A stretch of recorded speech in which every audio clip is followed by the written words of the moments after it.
Remember when winter meant ice on the inside of your window? When you could see your own breath puff out in front of you while sitting on the sofa? Well, let's take a little trip back, shall we? Back to the winters Britain never forgot. Imagine waking up to a delicate, beautiful, and utterly freezing filigree of frost on the inside of your bedroom window. Scraping away a little peephole with your fingernail just to see if the world outside was as cold as the world inside. This wasn't some Dickensian tale. This was just normal life in 1960s and 70s Britain. Before the quiet hum of central heating, before the sealed-in comfort of double glazing, simply surviving a British winter took a bit of effort, a bit of grit, and a lot of blankets.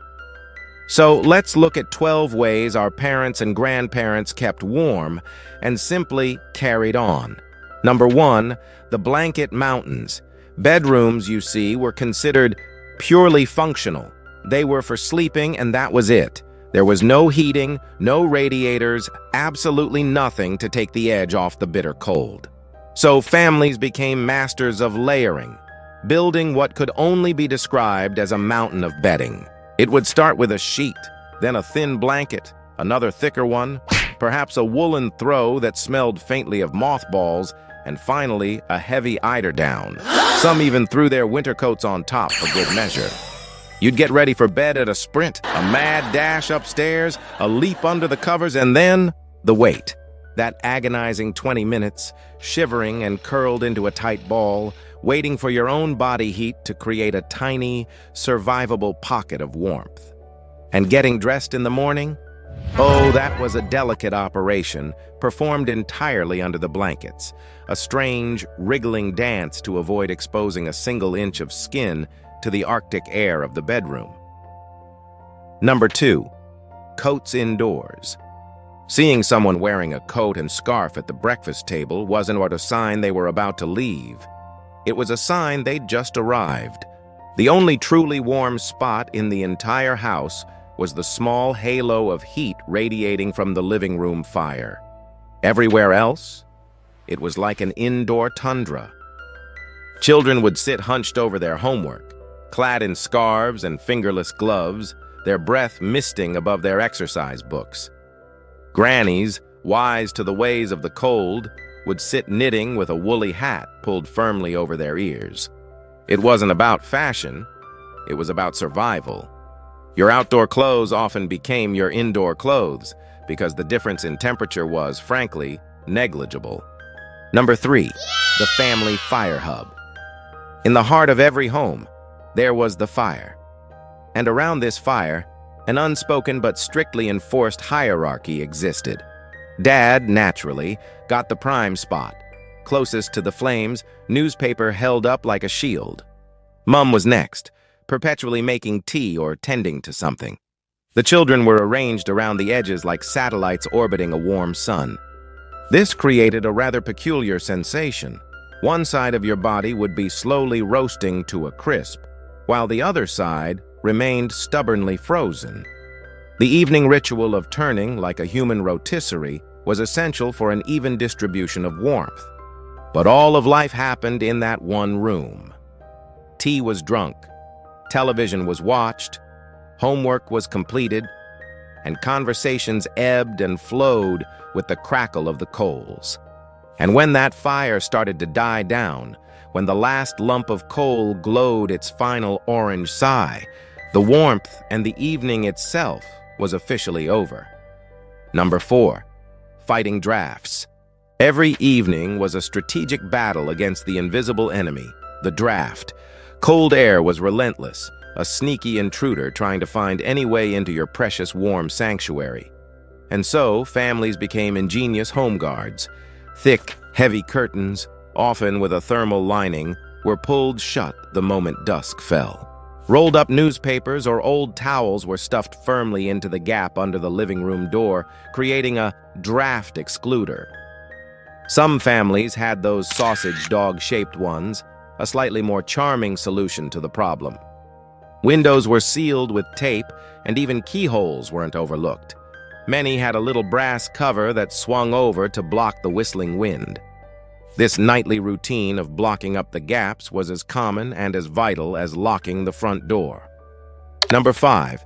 Heated bricks and bottles.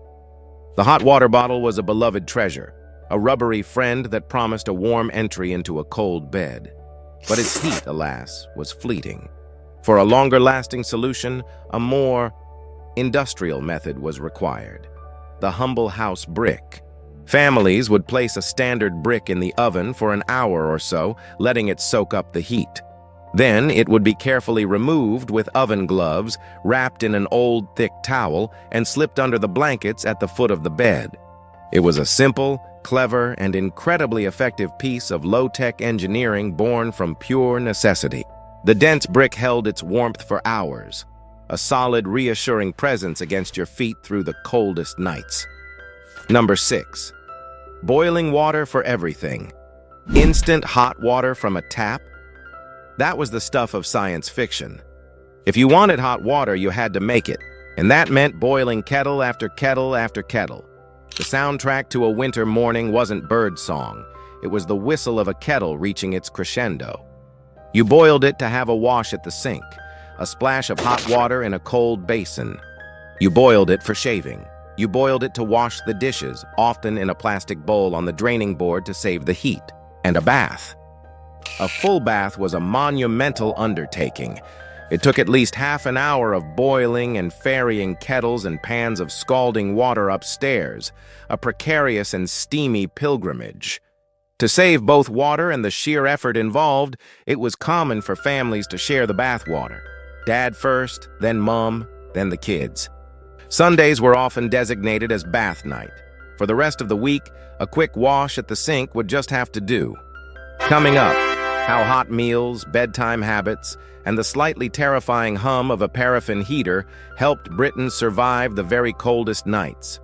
Before the days of smart thermostats and underfloor heating, keeping warm in a British winter was an art form. It was a battle of wits against the biting cold, fought with common sense, a bit of stubbornness, and an endless supply of tea. So, let's pull on our thickest socks, huddle around the metaphorical fire, and look back at how Britain survived the cold before central heating became the norm. Let's begin. Number 7. Layers on layers. Ah, the great British layering system. This wasn't a fashion statement. It was a matter of pure, unadulterated survival. Long before a quick flick of a switch could flood a room with warmth, our defense against the bitter chill was built, piece by piece, directly onto our bodies. It started with the thermal vest, that slightly scratchy, often off-white garment that was the non-negotiable foundation of any winter outfit. It was the first line of defense, the trusted soldier standing guard against the cold. Over that went a shirt, followed by a proper woolly jumper, knitted by a nan if you were lucky. But why stop there? On particularly frosty days, a cardigan would be added on top because 2 layers of wool are obviously better than 1. And on the truly bitter days, you might even keep your coat on indoors. It wasn't considered rude. It was just sensible. The family thermostat wasn't on the wall. It was your parents' watchful eye. The moment you shivered, you wouldn't hear, "Shall I turn the heating up?" Oh no, the command was swift, simple, and absolute. Put another jumper on. It was the answer to everything. Feeling a bit chilly? Jumper. Sneezed once? Jumper. Complaining that your fingers were turning blue? Go and find your thickest jumper. It was a philosophy that taught resilience, resourcefulness, and the profound thermal properties of a well-loved Aran knit. Number 8. Food as heat. In old-school Britain, meals weren't just for nourishment. They were a form of internal central heating. The kitchen was the engine room of the house, churning out edible warmth that fortified you from the inside out. Winter menus were a masterclass in hearty, rib-sticking comfort. Think of those thick, bubbling stews, slow-cooked for hours until the meat was falling apart and the vegetables had surrendered all their goodness into a rich, dark gravy. Or a steaming bowl of soup, so dense with barley and lentils you could practically stand a spoon up in it. And for breakfast, porridge, a proper saucepan-stirred, lump-risking bowl of oats that sat in your stomach like a friendly, warm cannonball, radiating heat for hours. And then, of course, there was tea. The humble cup of tea was more than a drink. It was a ritual, a pause, a solution. It was a hand warmer and a soul soother. A builder's tea, strong and sweet, could feel as effective as standing next to a radiator. And for the little ones, as bedtime approached, there was the ultimate comfort, a mug of hot cocoa. Not the fancy artisanal stuff we have now, but the simple, powdery kind, mixed with milk and sugar. It was a warm hug in a mug, a sweet, milky potion designed to ward off the chill of an icy bedroom and send you off to sleep in a state of cozy contentment. Number 9. Early bedtimes. When the evening chill truly began to bite, and the cost of feeding the coal fire felt like a personal affront, there was a simple, elegant solution embraced by families across the country. Just go to bed. It wasn't about being tired. It was a strategic retreat. Why burn precious fuel heating a living room when you could be tucked up, warm as toast, under a mountain of blankets? The house would slowly surrender to the cold, room by room, until the only truly warm place left was your bed. So by 9 p.m., the house would be quiet, the fires banked down for the night, and the family burrowed under layers of sheets, wool blankets, and the weighty majesty of a candlewick bedspread. Reading in bed wasn't just a pleasant pastime. It was a survival tactic. With a torch under the covers or a bedside lamp casting a small, warm glow, you could create a tiny, personal haven of warmth and story. Your breath might mist in the air just beyond the blankets, but inside your cocoon, you were safe. It was an enforced period of quiet and rest, a hibernation of sorts, where the best way to fight the cold was simply to sleep through its darkest, coldest hours. Number 10. Paraffin heaters. Now let's talk about the unsung, slightly smelly hero of the British winter, the paraffin heater. These were the portable radiators of their day, the foot soldiers deployed to take on the most formidable pockets of cold in the house. You'd have one of these beige or cream-colored metal contraptions, and its primary mission was often a seek and destroy operation on the Arctic conditions of a bedroom or bathroom. The ritual was well known. You'd light it and it would grumble into life with a distinctive, slightly alarming whoomph. Then came the smell, that unmistakable oily scent of burning paraffin that clung to the air, the curtains, and your pajamas. It was the aroma of manufactured warmth. They weren't exactly safe. They consumed oxygen, produced a damp sort of heat, and carried the constant, low-level anxiety of being a fire hazard. Every family had a story about one flaring up, but my goodness, did they work? They could take the edge off a freezing room, making the dash from a warm bed to your school uniform a slightly less traumatic experience. They were risky, a bit smelly, and faintly dangerous. But on a frosty morning, when you could see your breath indoors, that little tower of warmth felt like the height of modern luxury. Number 11. Covered windows. In the era of single glazing, windows weren't just for looking out of, they were portals for the cold to seep in. The panes of glass would turn into sheets of ice, radiating a chill that could be felt from across the room. So the battle for warmth became a battle for insulation. This wasn't about sleek double-glazed units. This was about good, old-fashioned ingenuity. The first line of defense was the curtains, thick, heavy, often velvet curtains that were drawn. The second dusk fell, acting as a fabric shield. But for many, that wasn't enough. Behind the curtains, you might find a secondary layer, an old blanket or even a spare duvet pinned or tucked into place to form an extra barrier. Some families went even further, taping sheets of clear plastic across the entire window frame to create a makeshift double glazing effect, trapping a thin layer of air. It wasn't pretty, but it was effective. The ultimate sign of this battle, however, came in the morning. You'd pull back the curtains to find not just condensation, but intricate, beautiful patterns of frost that had formed on the inside of the glass. It was Jack Frost's artwork, a stunningly beautiful yet brutal reminder of just how cold it was outside and how hard you had to work to keep it there. Number 12. Closing off cold rooms. Heating an entire house was a luxury few could afford, and even fewer saw the point of.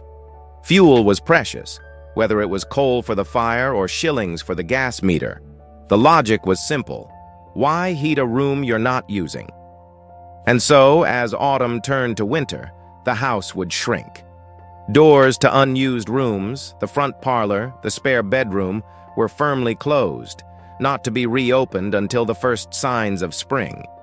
These rooms became domestic ice boxes, forgotten territories where the temperature inside was barely different from the temperature outside. The life of the family would contract, converging on the 1 or 2 rooms that were kept warm. The living room, with its fireplace, and the kitchen, with the gentle heat from the oven, became the entire world. This was where homework was done, where meals were eaten, where stories were told, and where the family gathered. It created a forced intimacy, a cozy, communal existence huddled together against the cold. Bedrooms were purely for sleeping, places you'd sprint to at the end of the night, leaping into a cold bed with a hot water bottle clutched like a treasure. The house wasn't a sprawling home. It was a warm, beating heart, surrounded by a cold, dormant shell. So there you have it. 12 clever, sometimes chilly, but always resourceful ways Britain faced the cold before a simple button press could do the job. Ice on the inside of the windows, fires roaring in the hearth, and the warm, indomitable spirit that kept everyone going. Next time you find yourself nudging the thermostat up a degree, just remember, our grandparents survived entire winters at 5 degrees indoors and still had a cuppa with a smile. Did your family do any of these things? Or do you have another memory of keeping warm? Tell us your stories in the comments below. And if this brought back a few memories, don't forget to like, share, and subscribe to BritEcho for more heartwarming stories from Britain's past.